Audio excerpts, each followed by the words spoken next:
Bangladesh street news থেকে স্বাগতম। আমি আপনাদেরকে দেখানোর চেষ্টা করছি যে একটি সুন্দর আবাসন বাড়ি থেকে বারান্দা থেকে জানলা থেকে কিভাবে ময়লা ফেলে একটি ময়লার ভাগাড়ে পরিণত হয়, পরিবেশ কিভাবে দূষিত হয়। দেখুন, আপনারা এই ব্যাপারে সচেতন হন যে আর বারান্দা থেকে বা জানলা থেকে অন্যের ভূমি বা খোলা জায়গায় ময়লা ফেলবেন না।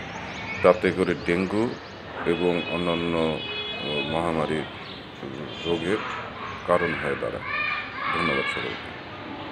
দেখুন কি অবস্থা, দেখুন এও যদি সম্ভব, বাংলাদেশের নাগরিক কিভাবে আর সুস্থ থাকবে? এই যে বাড়িটি চিপায় দেখুন, ওই যে এই, হ্যাঁ, বাড়ির সীমানার মাঝ মাঝ বরাবর জানলা থেকে ময়লা ফেলে এই বাড়িটি আশপাশ যারা থাকেন তারা প্রত্যেকে একটি অসুস্থ পরিবেশে বসবাস করছে।